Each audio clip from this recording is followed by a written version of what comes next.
Hello everyone, welcome to my YouTube channel Hiran you cutting and stitching. यहाँ पर आज हम इस तरीके से ब्लाउज की फुल स्टिचिंग बताने वाले हैं। तो यहाँ पर किस तरीके से फिटिंग देंगे ब्लाउज के और हमारे ब्लाउज के पल्ले जो है बराबर आएंगे, तो ध्यान से देखिएगा। और अंडरग्राउंड यहाँ पर सिलाई करेंगे, सिलाई हमारी यहाँ पर दिखाई नहीं देगी। तो हमने शोल्डर को देखिए सीधे पल्ले रखते हुए बैक साइड का और फ्रंट का दोनों पल्ले को हमने सीधा ही रखा है और इस तरीके से करते हुए कंधे को जोड़ ले रहे हैं। देखिए बराबर से रखेंगे और इस तरीके से देखिए कैसे ले रहे हैं, इस तरीके से स्टिचिंग कर लेंगे। और इस तरीके से बराबर रख के यदि हम अंडरग्राउंड सिलाई को मारते हैं तो हमारी जो सिलाई होती है वो अंदर की ओर आती है और हमें इसमें इंटरलॉक की भी ज़रूरत नहीं पड़ती है। और जो भी एक्स्ट्रा पार्ट निकलेगा उसे कट करके निकाल देंगे, तो इससे हमारी फिनिशिंग आएगी। अब हम इसे फिर से पलट देंगे, यानी कि बैक साइड को की ओर फोल्ड कर लेंगे। और ये देखिए अब इसको फिर से पकड़ के हमें अब सिलाई मारनी है। देखिए अब मैंने फिर से इसको पलट दिया है और अस्तर वाला साइड ऊपर आ गया है। और यहाँ पर जितनी स्टिचिंग के लिए हमने कपड़ा लिया है उसी हिसाब से हमें यहाँ पे स्टिच कर देना है। अब यहाँ पर देखिए इस तरीके से दूसरे वाले साइड के भी कंधे को हमें इस तरीके से जोड़ देना है और हमें आगे की ओर बराबर रखना होगा ताकि हमारा जो कंधे का साइड है वो बराबर आए, आगे पीछे ना जाए। देखिए इस तरीके से, तो इधर का भी जोड़ देंगे।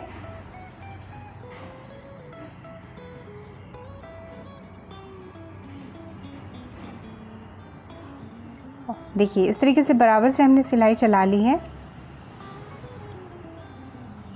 देखिए दोनों कंधे हमने यहाँ पर जोड़ लिए हैं। अब इसके बाद हमें यहाँ पे फिटिंग वाली सिलाई है और कैसे फिटिंग देंगे तो उसको भी देखिए।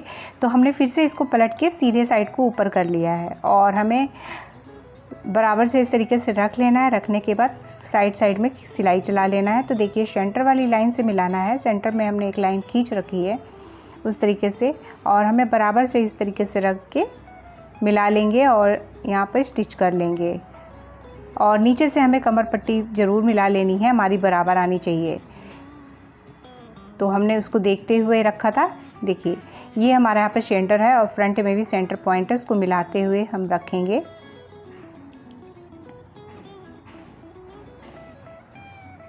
तो हमने दोनों साइड पे सिलाई चला ली है और फिर से हमने यहाँ पे इसको पलट दिया है।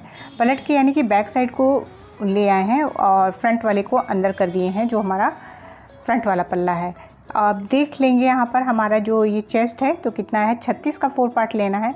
तो सबसे पहले तो हमारा ये जो चौड़ाई है चेस्ट की उसको देख रहे हैं, तो दोनों साइड पे रखते हुए उसका जो हाफ आएगा वहाँ पे एक सेंटर पॉइंट ले लेंगे। फिटिंग देते समय इस तरीके से ज़रूर करेंगे। इस तरीके से करने से हमारी जो फिटिंग होती है वो एकदम प्रॉपर तरीके से सही आती है और इस तरीके से आगे पीछे या एक साइड कंधे नहीं भागते हैं। तो इन सब चीज़ों को ध्यान देंगे तो आपकी फ़िटिंग जो है हमेशा परफेक्ट आएगी। ये कमर के पास से भी देख लेंगे कि हमारा सेंटर लाइन कहाँ पर है, तो उस हिसाब से वहाँ पे एक निशान लगा लेंगे। अब देखिए जिस भी चेस्ट पर होगा 36, 37, 38 जो भी साइज़ के लिए आपने ब्लाउज बनाया है उसका इस तरीके से पार्ट को 4 पार्ट ले लेंगे। 4 पार्ट को इस तरीके से निशान लगाएंगे। यहाँ पर हम 36 के लिए निशान लगा रहे हैं, तो यहाँ पे 9 पर निशान लगा दिए हैं सेंटर पॉइंट से लेते हुए। कमर यहाँ पर जो भी होगी उस हिसाब से ले लेंगे। तो कमर यहाँ पर हमारा 28 इंच पर ले रहे हैं। 28 इंच पे जो भी लाइन होगी हम ले लेंगे, तो उसके हिसाब से 7-7 इंच पर हमने निशान लगा लिया है। और जो भी साइज होगा उस हिसाब से इस तरीके से हमें निशान लगाना है और चौक से भी लाइन को खींच लेंगे।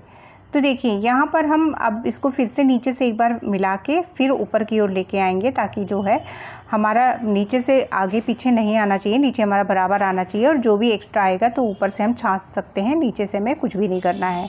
डिज़ाइन वाली ब्लाउज़ों में इसी तरीके से करना चाहिए। फ़िटिंग कभी भी आगे पीछे करते हुए पल्लों को नहीं रखना चाहिए, नहीं तो हमारी फ़िटिंग ख़राब हो सकती है। और यहाँ पर इसको इस साइड से भी देखिए हम कैसे नीचे से मिला रहे हैं कमर के पास, और मिलाते हुए हमें फिर से सिलाई को फिटिंग वाली लाइन को चला लेना है।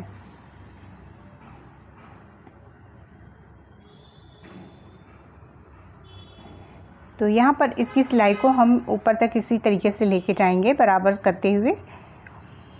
देखिए अब इसके बाद हम एक और सिलाई यहाँ पे मार देंगे, दोहरी सिलाई कर देंगे, ताकि यदि हमें कभी खोलना हो तो हमें आसानी से हम इसकी साइज को बढ़ा सकते हैं, इसलिए एक सिलाई और डाल दीजिए। आप चाहें तो यहाँ पे 1-2 सिलाई डाल सकते हैं, ऐसा कि ईजी रहेगा। कभी यदि आपको ढीला करना हो तो थ्रेड को तोड़ के ढीला कर सकते हैं।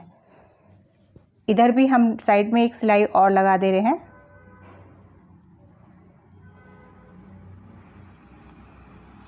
देखिए इस तरीके से अब यहाँ पर हम इसको कट करके हटा देंगे। देखिए यहाँ पर हमने फिटिंग की सिलाई कर दी है और ये हमारा इस तरीके से पिन से अटैच करके हमने रखा था, तो इसको खोल दे रहे हैं। खोल के अब दिखाते हैं पलट के। देखिए, और ये हमारा डिजाइन वाला ब्लाउज है। इसका फुल वीडियो देखना हो तो हमने इसके 2 पार्ट बना चुकी हूँ। ये 3rd पार्ट में इसकी स्टिचिंग दिखा रहे हैं, तो आप देख सकते हैं। अब देखिए ये हमारा यहाँ पर बाजू को कैसे अटैच करेंगे, तो उसके लिए अब देखिए हमने यहाँ पर इसकी स्लीव्स को फिर ले लिया है। अब लेने के बाद हमें इसको अटैच करना है। तो देखिए हमने सीधे रखे हैं स्लीव्स को भी और ब्लाउज़ को भी। अब इसको फिर पलट के रख लिया है। तो ये दिखाने के लिए हमने सारे प्रोसेस किए हैं, क्योंकि पलटने के बाद ही हमें लगाना है। तो हमने ब्लाउज़ को और स्लीव्स को भी उल्टा करके रखा है। देखिए राउंड शेप जो आ रहा है हमारा फ्रंट का और ये बाजू का जो आ रहा है, एक दूसरे के अपोजिट आने चाहिए। इस चीज़ को देखते हुए हमें स्लीव्स को रखना है और अटैच करना है, नहीं तो हमारा स्लीव्स गड़बड़ लग सकता है। तो ये राउंड स्लीव्स को अटैच करेंगे। तो इस तरीके के स्लीव्स अटैच करना टफ़ नहीं होता है, बहुत इजी होती है। इसकी फिटिंग भी बहुत अच्छी होती है। तो देखिए हमने दोनों साइड पे निशान लगा लिया, 1-1 लिख लिया है, 2-2 लिख लिया है, ताकि हमें समझ में आ जाएगा। हमारे स्लीव्स जो है अदला बदली नहीं हो पाएंगे। तो इन चीज़ों को ट्रिक को यूज़ करके आप यदि बिगनर्स हैं तो ईजीली स्लीव्स को अटैच कर सकते हैं बिना किसी गलती के। तो देखिए अब हमने उल्टा रखा है ब्लाउज़ को भी और बाजू को भी। तो सिलाई वाला जो पार्ट है और इसकी स्टिचिंग का वीडियो मैंने स्लीव्स के डिज़ाइन का शेयर कर रखा है, आप देख सकते हैं। और यहाँ पर जो हमने सिलाई मार रखी है, तो उसी को लेते हुए हमें इस तरीके से गोल गोल घुमाना है। तो यहाँ पर हमने सिलाई फिटिंग के हिसाब से पहले ही लगा रखी है, नीचे बाजू की गोलाई की। और यहाँ पर हमें देखिए किस तरीके से राउंड राउंड घुमा रहे हैं, तो इसी तरीके से घुमाना है। तो घुमा के एक बार नाप कर देख लेना होता है कि हमारा जो स्लीव्स का राउंड जो है वो पूरा आ रहा है। यदि हमारा जो राउंड यदि ज़्यादा होता है तो उसे 1-8 पॉइंट पे कम कर लेते हैं, थोड़ा बहुत ज़्यादा आता है तो देखिए इस तरीके से चेक करने से हमें हमारी गलतियाँ बाद में नहीं होती हैं और एक बार में प्रॉपर तरीके से हमारी स्लीव्स अटैच हो जाएगी। इसलिए तो देखिए हमने मिलाया तो हमारा बाजू में थोड़ा सा ज़्यादा आ रहा है, तो लगभग 1/2 इंच के करीब से थोड़ा सा कम ज़्यादा आ रहा है, तो उसका हाफ़ ले लेंगे। यदि 1/2 इंच ज़्यादा आएगा तो उसका हाफ़ लेंगे, तो यानी कि 0.25 इंच बाजू में हम दबा देंगे आगे की ओर। नीचे की ओर नहीं दबाएंगे, क्योंकि नीचे की ओर हमारा परफेक्ट फिटिंग है बाजू की गुलाई का। तो उसी जगह से फिर से सिलाई को स्टार्ट कर दिए हैं और देखिए आगे की ओर जितना हमें कम करना है वहाँ पर हमने सिलाई ले गए हैं। अब इसे हम अटैच कर देंगे यहाँ पर। इस तरीके से हमें रखते हुए अब स्लीव्स को अटैच करते जाना है। तो देखिए यहाँ पर बराबर से रखेंगे, सिलाई वाले को मिलाते हुए नीचे से ही स्टार्ट करेंगे और थोड़ा सा सिलाई से किनारे रखेंगे, तब हमें सिलाई करना बनेगा। थोड़ा सा साइड से रखते हुए हमें सिलाई करनी है और लगभग जितना मार्जिन हमने रखा है स्टिचिंग के लिए, लगभग 1/2 इंच, तो उस हिसाब से हमें सिलाई को चलाते जाना है बाजू की गुलाई के हिसाब से। जो आर्महोल की गुलाई है उसके हिसाब से अटैच कर लेना है। तो इसी तरीके से देखिए सिलाई को हमें चलाते जाना है और ये वाला स्लीव्स हमने अटैच करके यहाँ दिखा दिया है। तो इसी तरीके से देखिए दूसरा स्लीव्स हम दिखा रहे हैं, इसी तरीके से अटैच कर देना है। तो इसको भी हमें नाप लेना है और जितना भी कम ज़्यादा होगा उसको सही कर लेंगे। ब्लाउज़ में कभी भी फिटिंग को कम नहीं करेंगे, नहीं तो जो हमारा चेस्ट का साइज़ है वो कम हो जाएगा, क्योंकि उसने को हमने ऑलरेडी नाप रखा है। बाजू में ही थोड़ा बहुत जो कम ज़्यादा होता है उसे हमें देखना होता है। इसे भी हम राउंड राउंड करते हुए नाप लेंगे, जैसे हमने पहले वाले को नापा था। तो इसी तरीके से गुलाई करते हुए हमें नाप लेना होगा। नापने के बाद हमें इसी तरीके से सिलते जाना होगा। तो ध्यान से देखिएगा। यदि आप अच्छी तरीके से इस वीडियो को देखेंगे तो आपको अच्छी तरीके से समझ में आ जाएगा कि हमें फिटिंग कैसे देनी है और आस्तीन को, राउंड वाले आस्तीन को कैसे जोड़ना है। तो यहाँ पर फिर से हमने यहाँ पर नाप कर दिखा दिया है। कपड़े को हमें बार बार थोड़ा सा सही करना पड़ता है, क्योंकि कपड़ा जो है बराबर में नहीं रहता है, इसलिए हमें बार बार इसको सेट करते हुए मिलाना होता है, ताकि हमारा जो बाजू है एकदम बराबर तरीके से आए, आगे पीछे ना खसके। नहीं तो बार बार हमें नाप लेना होगा। इस तरीके से नाप लेंगे और जितना भी एक्स्ट्रा आ रहा है तो हम उसको हाफ़ करते हुए दबा देंगे। यदि हाफ़ इंच एक्स्ट्रा आएगा तो 0.25 इंच करते हुए दबाएंगे, क्योंकि बाजू डबल फोल्ड पे है, तो इस तरीके से हमारा हाफ़ इंच कम हो जाएगा। हमने यहाँ पर दबा के कम कर दिया है और अब हम यहाँ पर इसको राउंड राउंड करते हुए लगा देंगे। सेम जैसे हमने यहाँ पर पकड़ के दिखाया था कि जो सिलाई वाला पार्ट है उसको आपस में एक दूसरे से मिलाते हुए रखना है और उल्टा ही करके रखना है, बाजू को भी और ब्लाउज को, दोनों को। तो आर्म होल वाली साइड को लगभग हाफ़ इंच के करीब हमें स्टिचिंग में कपड़े को दबाते जाना है। तो यहाँ से थोड़ा थोड़ा करके सेट करते जाएंगे, ताकि जो हमारा बाजू है वो अच्छी तरीके से बराबर से जुड़े और कहीं से भी कपड़ा दबना नहीं चाहिए, इस चीज़ का ध्यान देना होगा। हम यहाँ पर इस तरीके से बराबर से रख रहे हैं और थोड़ा थोड़ा करके सिलाई चला रहे हैं, और ज़्यादा तेज़ी में नहीं चलाना है, नहीं तो यहाँ पर कपड़ा जो होता है थोड़ा सा दब भी सकता है।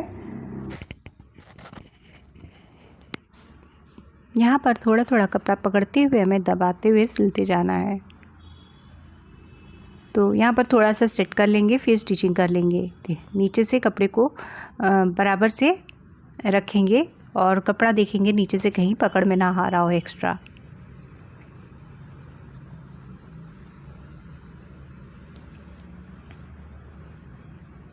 इस तरीके से पूरे राउंड को हम घुमाते हुए सिल लेंगे, और जो स्टिचिंग वाला आएगा, जो ब्लाउज की फ़िटिंग है और बाजू की जो फिटिंग वाला हिस्सा है, तो उसे एक दूसरे के अपोजिट फोल्ड करते हुए हमें सिलाई को फिर से राउंड में घुमाते हुए सिल लेना है। तो ध्यान से देखिएगा तो अच्छी तरीके से समझ में आ जाएगा कि इसे कैसे जोड़ना है। ये देखिए, किनारे किनारे आर्म होल को लेते हुए हम स्टिचिंग करते जा रहे हैं बाजू के साथ। ये देखिए, हमने यहाँ पर इस तरीके से स्लीव्स को अटैच कर लिया है। और यहाँ पर देखिए, ये डिज़ाइन वाला ब्लाउज़ है। यदि आप इसका फुल वीडियो देखना चाहते हैं तो प्लीज़ हमारे अदर वीडियो पर जाके देख सकते हैं। तो यहाँ पर वीडियो पसंद आया होगा तो इसे ज़रूर लाइक कर दीजिएगा। Thank you for watching.